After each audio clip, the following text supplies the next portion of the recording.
गरीबों को उन्होंने उठाने का काम किया, आवाज़ देने का काम किया। समाजवादी लीडर जितने भी रहे, जैसे जयप्रकाश नारायण जी हो गए या लोहिया जी हो गए, कर्पूरी ठाकुर हो गए, जितने भी समाजवादी जो समाज में जिस तरीके से अत्याचार होता है और समाज को जिस तरीके से हीन भावना से लोग देखने का काम करता है, लेकिन उनका अंदाज ही कुछ और था, अलग था।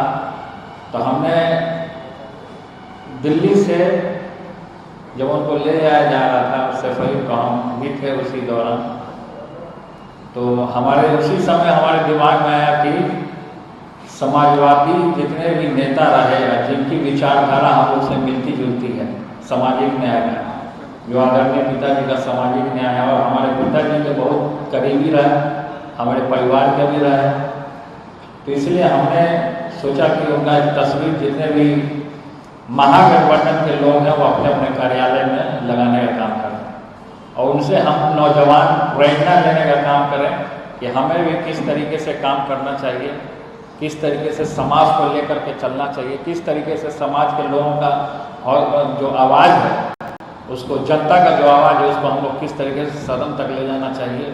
तो ये सारी चीज़ें हैं कि हम लोग नौजवानों को करना है, और हम लोग नौजवान नहीं करेंगे तो कौन करेगा। तो इसलिए हमने आज राजद कार्यालय में अपने हाथ से तस्वीर को लगाने का काम किया है और हम लोग प्रेरणा लेते रहे शुरू से। हमें समय समय पर उन्होंने मार्गदर्शन भी देने का काम किया है।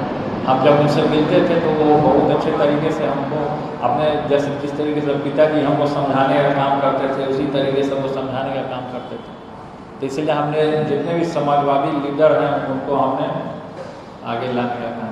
प्रताप जी, ललन सिंह ने प्रधानमंत्री मोदी को लेकर, देखिए उन्होंने क्या कहा है, इन चीज़ों से बचना चाहिए, इन बयानबाजियों से खासकर बचना चाहिए, और जो जिम्मेवारी हमें मिली है उस जिम्मेवारी को महागठबंधन को निभाना चाहिए। तो हम तो कहेंगे कि नरेंद्र मोदी जी पे जो इस तरीके से जो कमेंट आया, एक तो समझिए कि प्रधानमंत्री हैं, सब लोग जानता है प्रधानमंत्री पोस्ट है, तो पॉलिटिकल बयानबाजी क्या चलता है क्या नहीं चलता है वो तो समय पर चलता रहता है, लेकिन इस तरीके के बयान से हम तो कहेंगे कि इस तरीके के बयान से बचना चाहिए लोगों को। केवल ललन सिंह जी को ही नहीं, तमाम लोगों को हम बोलना चाहिए। बीजेपी माफी मांगने की बात कर रही है, बीजेपी कह रही है कि माफी मांगना चाहिए जेडीयू को और ललन सिंह को। देखिए वो उनका मामला है, हमारा मामला नहीं, वो उनका मामला है, वो क्या करते हैं क्या नहीं करते हैं, सीनियर हैं, और महागठबंधन की टीम क्या करती है। मेरे ख्याल से जो हमारा सुझाव होगा, इन बयानों से बचना चाहिए। जनता के बीच आप रहते हैं, 2 सीटों पर उपचुनाव होने हैं, 2 सीटों पे जो मोकामा में और जो गोपालगंज में जो होना है वो अपना पक्का होगा जीत, और हम पूरे तरीके से उसमें हम लोग दोनों भाई मेहनत करने का काम करेंगे। आप जाइएगा प्रचार प्रसार में? अरे स्टार प्रचारक में मेरा नाम है तो जाएंगे नहीं, और तो हमको तो खुद जाना है गोपालगंज। हम खुद जब टिकट जो दिला रहा था तो हम तो थे वहीं मौजूद थे हम। अब संगठन के लोग हैं, अपने लोग हैं, तो नहीं जाएगा, बाहर ही चला जाएगा, जाएगा ही जाएगा। बीजेपी सवाल उठा रही है आनंद सिंह की पत्नी को आप लोगों ने चुनावी मैदान में आगे किया मोकामा से, कह रही है कि बाहुबली को पत्नी को आगे कर कहीं ना कहीं छवि राजद अपनी बता रही है। देखिए कौन क्या है, कौन किसके ऊपर उंगली उठा देता है, कौन किसको बोल देता है। गालियां तो हमारे पिताजी को भी लोगों ने देने का काम किया, झूठे मुकदमे में फंसा करके ये जो जेल भेजने का काम हुआ। विरोधी तो बोला कि चारा खा गया, चारा चोर बोलता बीजेपी, बहुत तरीके का जो है अपशब्द का प्रयोग करता है, बहुत तरीके का आरोप लगाने का काम करता है, और झूठा मुकदमा भी करता है। हम तो कहेंगे कि जो किसान भाई है, जो मजदूर है, जो लेबर क्लास है, उस पर भी झूठा मुकदमा करके उन लोगों ने फंसाने का काम किया। आखिर किसान जो हमारे जो जंतर मंतर पर जो फांसी लगा है, जो किसान भाई आखिर क्यों लगा? तो झूठा मुकदमा लोग लगा देता है, झूठा मुकदमा कर देता है। अब किसके ऊपर क्या मुकदमा चल रहा है, लेकिन जनता तो पसंद कर रही है। ये आप या हम तो नहीं कहेंगे, अब उनको उतारा गया है उस पर, तो जनता न तय करेगा कि कौन क्या होगा। आनंद सिंह को भी झूठे मुकदमे में फंसाएंगे, आपको लग रहा है? देखिए, जनता हम कह दिया कि जनता तय करेगा, बात आनंद सिंह की नहीं है। अगर गोधरा का कांड जो गिनाया जाए तो आप लोग भी समझ सकते हैं कि गोधरा में कौन कौन आरोपी हैं, जो आज बने हैं पद पे, वो लोग सब आरोपी हैं। वो भी तो बात किया जाए, केवल आनंद सिंह की क्यों बात करते हैं? अगर ये आएगी तो सबकी बात आ जाएगी। फिर तो हम कहेंगे कि जो भी जिम्मेवारी मिला है, जो भी ड्यूटी मिला है, उसको हम लोगों को आगे करना है। एक सवाल है, गोपालगंज में ओवैसी जी की पार्टी चुनाव लड़ी है, साध्वी यादव लड़ रहे हैं, तो आप कैसे देखते हैं? देखिए, लोकतंत्र है, लोकतंत्र में कैमरा छोड़ के आप भी चुनाव लड़ सकते हैं। लोकतंत्र में सब लोग का अधिकार है, सारे लोगों का अधिकार है। आप जो ये सवाल कर रहे हैं, ये आप जाके घर पे रख दीजिए, आप भी चुनाव लड़ सकते हैं, नॉमिनेशन कर सकते हैं हमारे विरोध। तो सबको अधिकार है, लोकतंत्र है। तो बाकी तो जनता फैसला करती है। जनता ने हमको मंत्री बनाया, जनता ने हमको जिम्मेवारी दिया, जनता ने 2-2 टर्म से हमको विधायक बनाया। हमने संघर्ष किया, क्योंकि हमने संघर्ष सीखा है। हमारे पिताजी ने संघर्ष सिखाने का काम किया, गरीबों को मदद करना सिखाया है, तो हम लोग काम कर रहे हैं। मामा साहब जो करेंगे गोपालगंज में, क्योंकि उनकी देखिए चुनाव में पहले वहाँ जाए तो हम तब तो पता चलेगा कौन क्या है। अब पैराशूट कैंडिडेट आ जाएगा, आज जो सालों साल से एड़ी छोटी एक करके जो मेहनत कर रहा है, जो खून पसीना बहा रहा है, वो तो जनता ने देख रहा है। जनता के लोकतंत्र है ना जी, राजतंत्र तो है नहीं, लोकतंत्र है।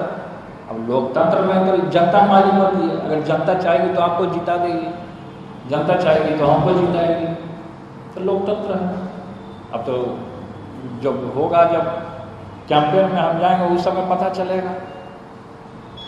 एक महत्वपूर्ण सवाल है सर, एक महत्वपूर्ण सवाल है। कल जिस तरीके से जो फैसला सामने आया, आप पूर्व स्वास्थ्य मंत्री रहे हैं, NMCH के सुपरिटेंडेंट को लेकर, अब वो कह रहे हैं कि इस पर पहले नोटिस आना चाहिए था स्वास्थ्य विभाग की तरफ से। स्पष्टीकरण आना चाहिए। बिना नोटिस के देखिए, स्वास्थ्य विभाग का मामला है और उस पर कार्रवाई चल रहा है, नोटिस कर रहे हैं। सर, नगर निकाय चुनाव में जिस तरीके से आरक्षण खत्म हुआ है, भाजपा जो है आप लोगों को विरोधी बता रही है। क्या बता रही है? भाजपा आर्टिफिशियल विरोधी बता रही है आप लोगों को। देखिए, अभी हम तो काम कर रहे हैं, पर्यावरण से रिलेटेड जो सवाल है उसका करेंगे, क्योंकि जो जिम्मेवारी हमको मिला, भाजपा क्या कर रही है नहीं कर रही है, भाजपा अपने घर में कर रही है। पब्लिक के बीच में तो कुछ दिख नहीं रहा। पब्लिक ने जो भाजपा सरकार उसको नकार दिया बिहार से। हम तो भविष्यवाणी भी कर देते हैं। पिछला बार भविष्यवाणी किए थे चाचा जी का, और चाचा जी आज हमारे साथ हैं। अब फिर हम आपके सामने, और चैनल के लोग ये भी हम भविष्यवाणी कर रहे हैं, केंद्र में महागठबंधन का झंडा लहराएगा। डेंगू के बढ़ते प्रकोप को लेकर आपके विभाग को भी जिम्मेदारी दी गई है कि फॉर्म में पर्यावरण भी साफ रहे, किस तरीके देखते? देखिए, हम लोग अपने डिपार्टमेंट को, चाहे पॉल्यूशन कंट्रोल बोर्ड है, जो पॉल्यूशन होता है, एयर पॉल्यूशन होता है, वो भी बोर्ड हमारे अंडर में है, उसकी जिम्मेवारी हमें मिली। तो हम लोग इसमें फील्ड में काम कर रहे हैं। अब पर्यावरण में भी हम लोग काम कर रहे हैं, जल जीवन हरियाली में भी हम लोग वृक्षारोपण जहाँ नहीं है वहाँ रोड के किनारे पेड़ लगाना, वृक्षों को बचाना, तो ये सब जंगल को बचाना। क्योंकि वृक्ष अगर नहीं रहेंगे तो हम कहाँ, पीपल का पेड़ लगाना चाहिए, नीम का पेड़ लगाना चाहिए, जिससे ऑक्सीजन मिलता है लोगों को। अभी नया एक आदमी हमसे मिला कि एयर प्यूरीफायर लगाने के लिए सब जगह, तो उस पर भी हम थोड़ा सा अभी उस पर डिस्कस कर रहे हैं। उस पर भी हम बैठक करेंगे कि एयर जो पॉल्यूशन होता है, जो पूरे तरीके से फैलता है, जिससे तरह तरह की बीमारियां होती है, उसको ख़त्म करने के लिए भी हम लोग पहल कर रहे हैं। एक आखिरी सवाल, आप बहुत मुखर तरीके से और बेबाकी से अपनी बातों को रखते हैं।